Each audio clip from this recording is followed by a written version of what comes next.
Dermatitis atópica. La dermatitis atópica es un trastorno inflamatorio de la piel de curso crónico y recidivante que afecta a un 10-15% de la población infantil. Inicialmente se manifiesta por prurito severo y piel seca que lleva al rascado, lo cual provoca la sobreinfección y la liquenificación. Es un trastorno hereditario, poligénico y multifactorial. Se consideran factores importantes en el desarrollo del eczema la alteración de la permeabilidad cutánea y unas características especiales de respuesta inmune, por ejemplo, niveles de IgE elevados en relación con la población no atópica. En estos pacientes es frecuente la historia personal o familiar de asma, rinoconjuntivitis estacional o eczema. Normalmente la sintomatología mejora en la edad adulta. Las manifestaciones son diferentes en función de la edad, como veremos a continuación. DA lactante. La dermatitis atópica del lactante suele comenzar en torno a los 3 meses de vida. Los signos predominantes son el eritema y las papulovesículas en cuero cabelludo y en la cara. Es muy característico el respeto del triángulo nasogeniano.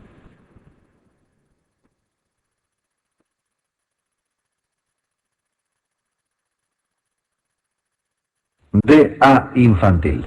La dermatitis atópica infantil consiste en lesiones secas, liquenificadas, de localización preferente en zona poplítea y pliegue antecubital.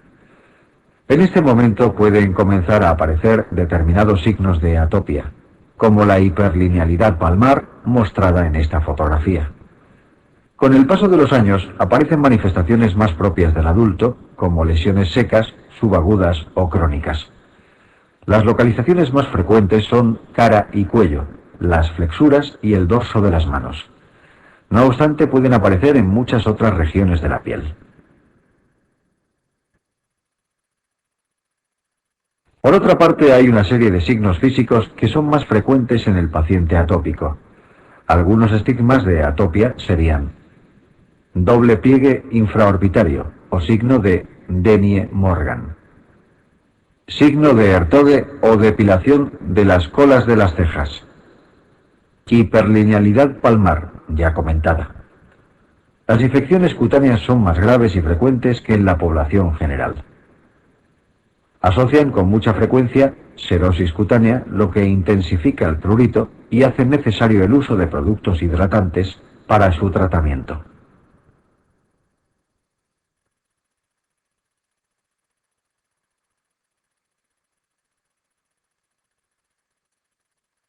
Urticaria. La urticaria es una dermatosis cuya lesión fundamental es el abón.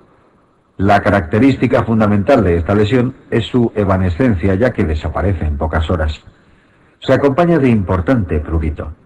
En ocasiones, la urticaria se acompaña de angioedema.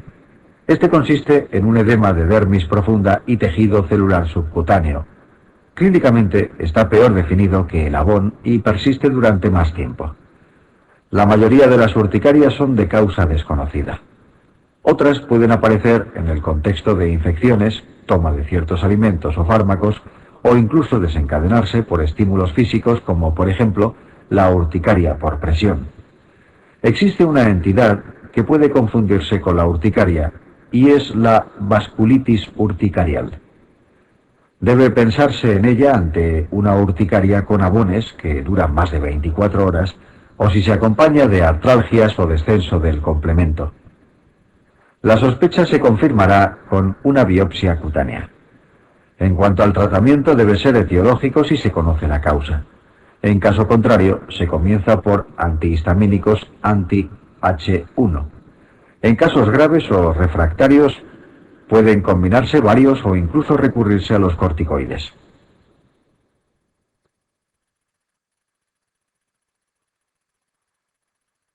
Eritema multiforme. En el manual CTO de dermatología puedes encontrar un capítulo sobre toxicodermias. Estas enfermedades no son rentables para el examen, por ser muy numerosas y muy poco preguntadas. De hecho, hasta ahora solo se ha preguntado el eritema multiforme, que por otra parte no siempre es una toxicodermia. Del eritema multiforme debes recordar la lesión clínica típica, que es en diana o en escarapela. En la fotografía de la derecha puedes apreciarla. Cuando además se produce afectación mucosa y del estado general, estaríamos ante un eritema multiforme mayor, también llamado síndrome de Stevens-Johnson.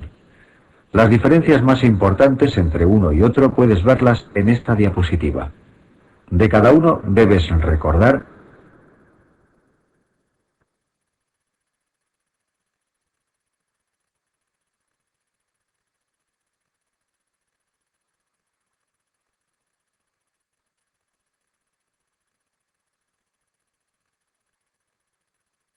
acné. El acné es una enfermedad inflamatoria del folículo pilosebáceo. Se trata de una patología crónica y autolimitada que suele afectar a adolescentes y adultos jóvenes. El mecanismo etiopatogénico exacto es desconocido, pero se han implicado varios factores en su patogenia. Existe una obstrucción del folículo pilosebáceo, debido a una producción excesiva de queratina que cierra el orificio de salida. La hipersecreción androgénica también tiene un papel. Produce una alteración cuantitativa y cualitativa de la producción sebácea, lo que también se relaciona con el origen de esta enfermedad. La oclusión folicular y la sobreproducción sebácea aumentan la cantidad de Propionibacterium acnes en el folículo. Esta bacteria tiene la capacidad de metabolizar lípidos produciendo mediadores inflamatorios, lo que agrava la clínica. Se han descrito factores que pueden agravar el acné.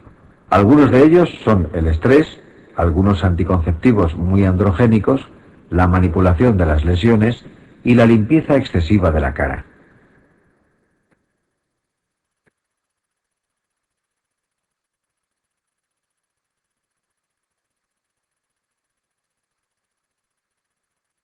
Las lesiones aparecen en zonas grasas, cara, espalda, hombros y centro del tórax.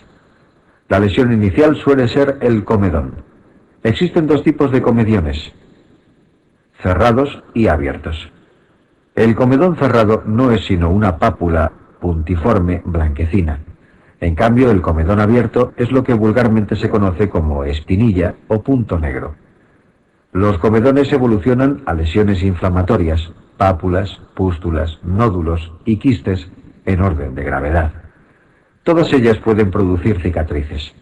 Lo habitual es el polimorfismo del cuadro con combinaciones de las distintas lesiones en un momento determinado.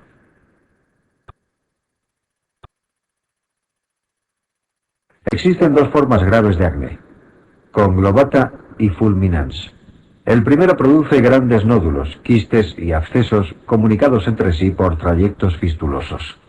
Aparecen preferentemente en tronco y dejan cicatrices hipertróficas.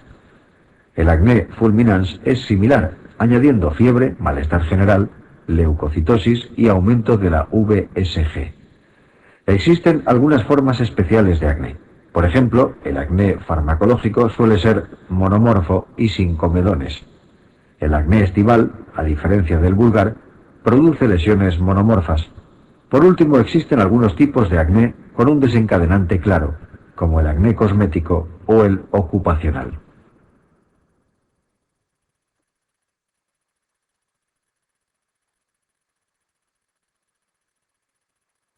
Tratamiento del acné. El acné puede ser tratado de formas muy diversas, según la gravedad del proceso. Acné leve. Es el acné comedoniano y papuloso. Bastaría en principio un tratamiento tópico, aunque tiene tendencia a la recurrencia. Algunas opciones serían el peróxido de benzoilo, los retinoides tópicos o ciertos antibióticos, clindamicina, eritromicina y más recientemente nadifloxacino. Acné moderado. Sería el papulopustuloso y nódulo quístico. En estos casos se prefiere el tratamiento oral. Pueden emplearse antibióticos, doxiciclina y minociclina son los más utilizados. Otras alternativas son los antiandrógenos y la isotretinoína. Acné grave, conglobata y fulminans. Aquí sería preciso añadir esteroides sistémicos a lo dicho para el acné moderado.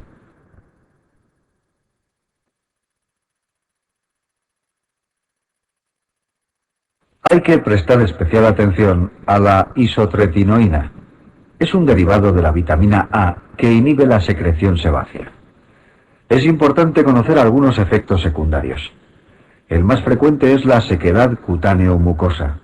No obstante, hay algunos menos comunes, pero más graves, como alteraciones del perfil lipídico y la hepatotoxicidad. Es importante emplear un método anticonceptivo durante el tratamiento y el mes posterior al mismo, puesto que es un fármaco teratógeno. No te confundas con el acitretino, otro retinoide, en cuyo caso serían 2 años.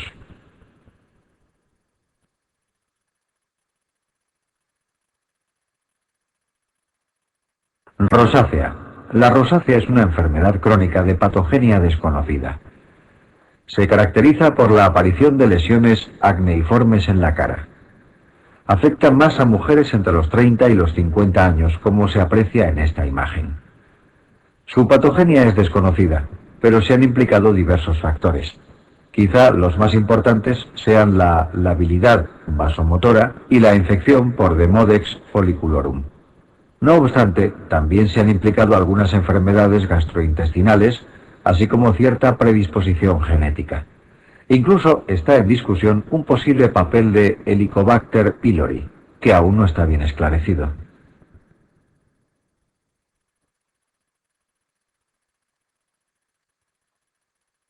El cuadro comienza con episodios repetidos de flushing o rubor facial. Los estímulos desencadenantes pueden ser diversos: alcohol, comidas o bebidas calientes, sol, ambientes calurosos. Poco a poco se produce un eritema persistente, telangiectasias y lesiones papulopustulosas. Es muy importante tener en cuenta que en la rosácea no existen comedones. Esto es muy útil para establecer diagnóstico diferencial con el acné, donde sí aparecen. En ocasiones pueden aparecer diversas complicaciones: lesiones oftálmicas en forma de blefaritis o conjuntivitis, hiperplasia de tejidos blandos, rinocima o tocima. Esta complicación es bastante más frecuente en varones.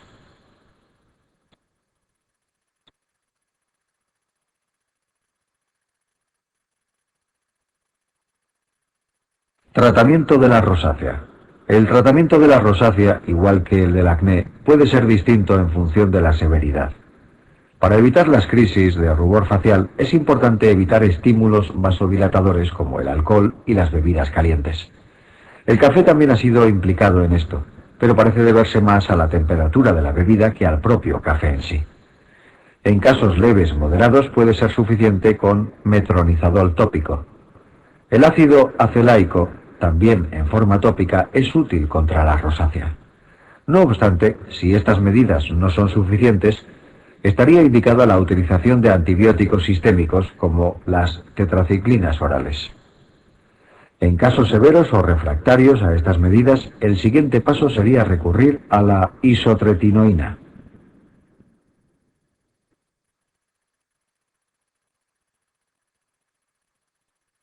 Alopecias. Las alopecias son un grupo de enfermedades definidas por la disminución de la densidad del pelo o ausencia del mismo en cualquier parte de la superficie cutánea.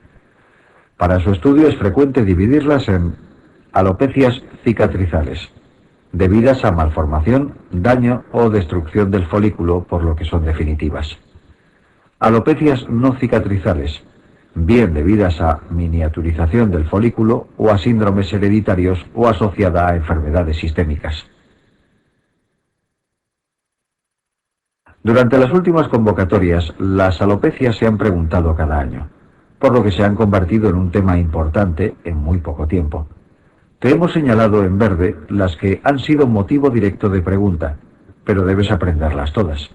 Recuerda que las tiñas inflamatorias también pueden causar alopecia cicatrizal, y estas son tinea favus, querion de Celso, granuloma tricofítico de Mahochi y psicosis de la barba. El resto de las tiñas, si producen alopecia, no suele ser cicatrizal.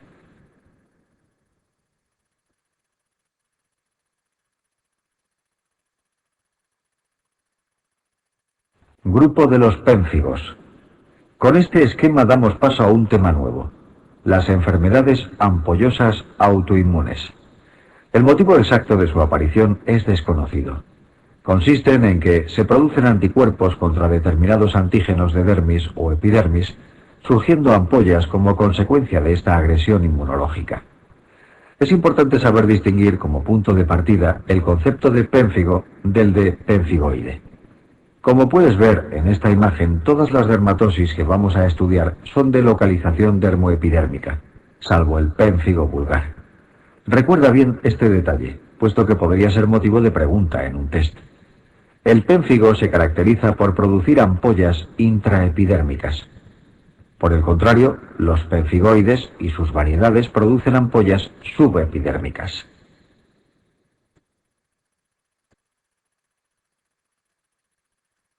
Este hecho está en relación con la presencia o ausencia del llamado signo de Nikolsky. El signo de Nikolsky consiste en que, con la presión tangencial, se produce un despegamiento de la piel. Este fenómeno se ve en el pénfigo, dado que las ampollas son intraepidérmicas y por tanto el techo de las mismas es más fino. En cambio no aparece en el pemfigoide porque, al ser dermoepidérmicas, están más protegidas por un mayor espesor de la piel.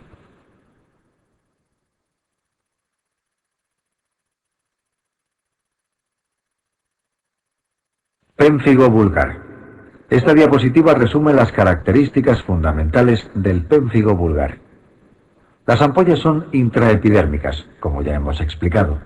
Como consecuencia de ello son flácidas y con signo de Nikolsky positivo. Es muy habitual la afectación mucosa, hasta el punto de verse en casi todos los pacientes. Las ampollas, por otra parte, surgen sobre piel aparentemente normal. Esta es una diferencia importante respecto al pemfigoide ampolloso, en el que surgen sobre una base urticarial.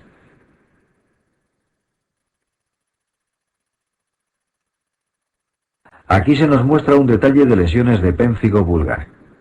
La lesión típica es una ampolla sobre piel aparentemente normal. Esta ampolla es flácida y presenta signo de Nikolsky positivo. En cambio, en un pemfigoide no aparecería este signo. Su aparición en el pénfigo se debe a que el techo de la ampolla es bastante más frágil que el de la ampolla del pemfigoide, ya que solo está constituido por parte del espesor de la epidermis. Por el contrario, en el pemfigoide sería todo el grosor epidérmico, ya que la ampolla es subepidérmica. Existen otras variantes de pénfigo, aparte del pénfigo vulgar, pero no merece la pena detenerse en ellos porque exceden los límites del examen que estamos preparando, en el que aún no se han preguntado.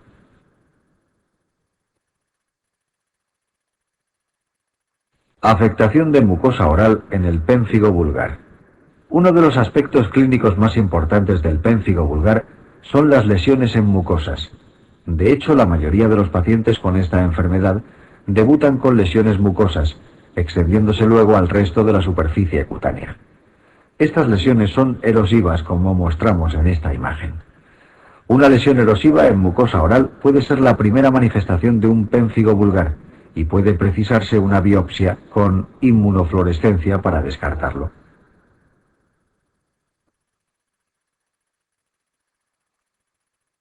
Esta imagen nos muestra una biopsia de pénfigo vulgar sobre la que se ha realizado inmunofluorescencia directa. Como puedes ver, es positiva para anticuerpos antisustancia intercelular a nivel epidérmico. Recuerda bien este detalle porque ha sido muy preguntado en el examen. El blanco al que se dirigen los anticuerpos en el pénfigo vulgar es la sustancia intercelular. Por este motivo las ampollas son intraepidérmicas. Al igual que en la enfermedad de Darrier, uno de los rasgos que se observan en la histología es la acantólisis. Pemfigoide ampolloso. El pemfigoide ampolloso, al contrario que el pénfigo vulgar, produce ampollas tensas y sobre base urticariforme. Dado que son subepidérmicas, son tensas y sin signo de Nikolsky. A continuación mostraremos algunas imágenes relacionadas con esta patología. En estas fotos puede apreciarse un caso de pemfigoide ampolloso en fases iniciales. Como puedes ver, todavía no se aprecian las lesiones ampollosas que se formarán más tarde. Ante un paciente anciano con una erupción urticariforme, el pemfigoide ampolloso sería uno de los posibles diagnósticos diferenciales.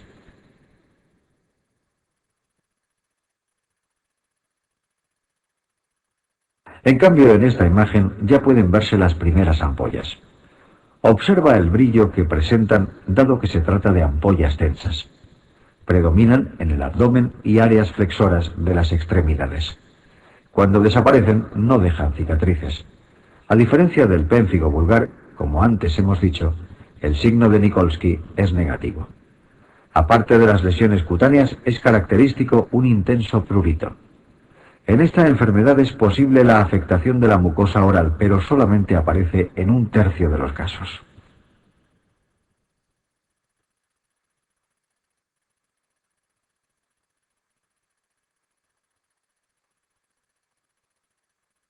Pénfigo versus pemfigoide. Esta tabla resume algunos aspectos diferenciales entre pénfigo vulgar y pemfigoide ampolloso.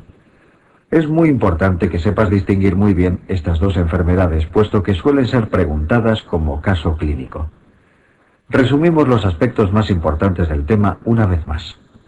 En el pénfigo vulgar, el paciente es más joven, 40-50 años, mientras que el pemfigoide ampolloso es más propio del anciano. Las ampollas del pénfigo vulgar son intraepidérmicas, lo que justifica la flacidez y fragilidad de la ampolla, así como el signo de Nikolsky. En el pemfigoide, las características de las ampollas son opuestas. Por otra parte, las ampollas del pénfigo aparecen sobre piel aparentemente sana. En el pemfigoide, la base es urticariforme. En la fotografía de la izquierda se muestra una imagen histológica de otra variante de pénfigo, que es el pénfigo eritematoso. Independientemente de esto, insistimos en que el concepto de pénfigo, sea el tipo que sea, implica ampollas intraepidérmicas. El tratamiento de estas dos enfermedades se realiza mediante corticoides sistémicos.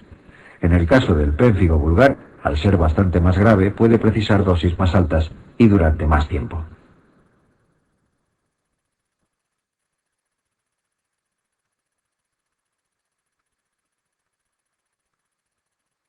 Dermatitis herpetiforme.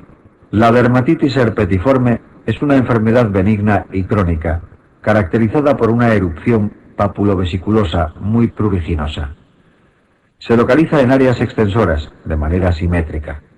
Es muy frecuente la asociación a enfermedad celíaca, normalmente subclínica. La causa es desconocida, pero se sabe que el gluten juega un papel importante, y su presencia en la dieta empeora la enfermedad en casi todos los casos. Suele comenzar entre la segunda y cuarta décadas. Las lesiones son polimorfas, con pápulas, placas urticariformes y pequeñas vesículas excoriadas. Se agrupan simétricamente y en zonas de extensión: codos, rodillas, escápulas, glúteos, cuero cabelludo, sin afectación mucosa. El síntoma fundamental es el prurito. Solo un 30% manifestarán clínicamente alteraciones intestinales, pero el porcentaje real es mayor, porque muchos pacientes padecen formas asintomáticas de enfermedad celíaca. Histológicamente destaca la presencia de ampollas dermoepidérmicas con depósitos granulares de IgA en la inmunofluorescencia directa. El tratamiento de elección se realiza con sulfona, tomando de por vida la dosis mínima que les mantenga libres de lesiones. También se ha demostrado que una dieta libre de gluten mejora las lesiones cutáneas a largo plazo.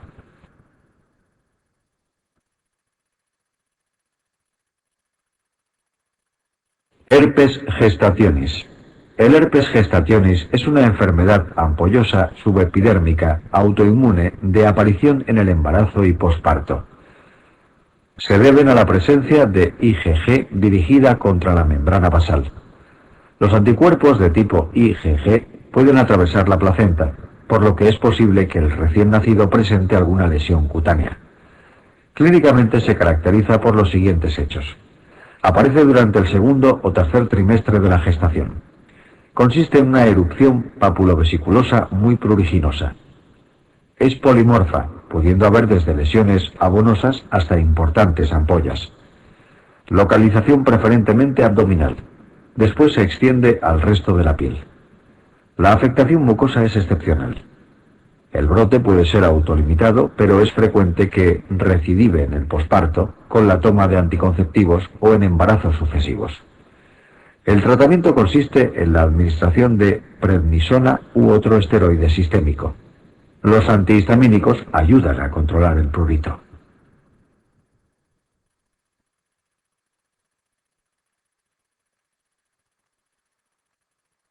Paniculitis. Damos paso a otro tema, el de las paniculitis. Estas enfermedades comparten como característica fundamental la inflamación del tejido celular subcutáneo. En su arquitectura cabe distinguir dos partes fundamentales: lobulillos grasos y septos interlobulillares. Dependiendo de cuál de los dos se ve afectado, las paniculitis se dividen en septales y lobulillares. Otro importante rasgo a tener en cuenta es si existe o no vasculitis. La clasificación de las paniculitis es, por tanto, histológica, puesto que para distinguir estos aspectos hace falta una biopsia cutánea. Clínicamente, la lesión elemental de las paniculitis es el nódulo. Esta lesión es dérmica o hipodérmica, bien circunscrita y se palpa mejor que se ve.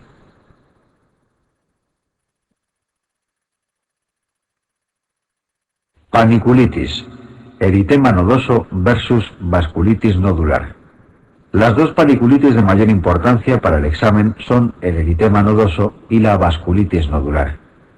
En esta diapositiva te exponemos los rasgos más importantes para distinguirlas, ya que muchas características son contrapuestas. Desde el punto de vista etiológico, cabe mencionar que el eritema nodoso puede deberse a múltiples causas, siendo las más frecuentes las infecciosas: estreptococos, tuberculosis, lepra. La vasculitis nodular es de causa desconocida en la mayor parte de los casos, pero en ocasiones se asocia a tuberculosis, en cuyo caso recibe el nombre de eritema indurado de Bacin.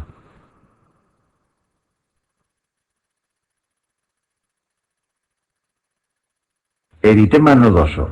La paniculitis más frecuente que existe es el eritema nodoso. Es importante recordar los siguientes aspectos sobre esta enfermedad. Aparición en cara anterior de las piernas. Importante dolor, pero las lesiones curan sin cicatriz. Es una paniculitis septal sin vasculitis. El tratamiento de esta enfermedad suele consistir en antiinflamatorios no esteroideos, reservándose los corticoides para los casos más severos.